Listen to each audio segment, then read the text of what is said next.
autres poids lourds du CAC 40, Total Energy. Alors forcément, le secteur de l'énergie a très bien performé cette année. Alors, est-ce que ça va continuer ? Hier, on a failli tester de nouveaux plus hauts historiques. C'est assez impressionnant, puisqu'on est dans un contexte où on ne sait pas finalement où ça va s'arrêter, cette performance de l'énergie. En tout cas, ça ne s'arrête pas. On n'a pas eu vraiment de signal baissier encore sur des valeurs comme Total Energy, et on en est loin encore.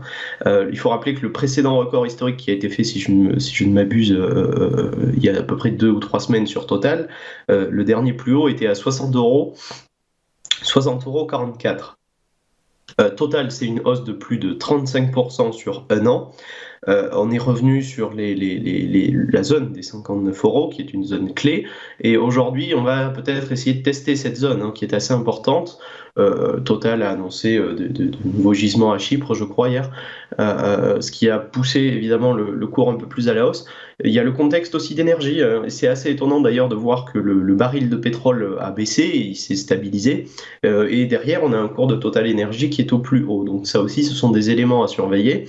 Maintenant, d'un point de vue statistique, on a des signaux, notamment Fractal, qui nous montrent que la tendance peut commencer à s'épuiser, même si fondamentalement, d'un point de vue du prix, rien ne nous indique cela encore. Mais le fait qu'on soit proche de nouveaux plus hauts historiques, qu'on soit également dans un canal haussier et qu'on se rapproche de la borne intermédiaire, puis peut-être de la borne supérieure, tout ça, ce sont des éléments probants. Et puis, le dernier élément, c'est que la zone, justement, des 59,50 € à peu près, cette zone-là, c'est une zone qui correspond au point de 1,618, donc Fibonacci, du retracement de baisse qu'on a eu pendant le crash Covid.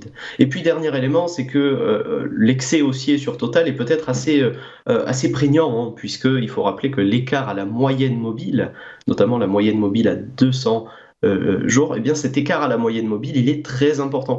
Et il est rigoureusement le même que l'écart à la moyenne mobile à la baisse qu'on a eu pendant le crash de 2020. Donc, est-ce que finalement, on a atteint des objectifs dans les dernières séances ? C'est possible. En tout cas, restez vigilants sur le cours de Total. On n'est pas encore dans une configuration baissière, mais pour ceux qui jouent avec certains risques, ça peut être évidemment des niveaux de prix à surveiller. Donc, tous ces éléments font en sorte montrent en tout cas que bien que Total jouisse d'un contexte énormément favorable à son expansion encore, la baisse du cours des énergies, et en particulier de l'inflation induite par l'énergie, peut effectivement faire ralentir une croissance qu'on a eue qui est tout à fait phénoménale sur les 18 derniers mois, en particulier du secteur de l'énergie.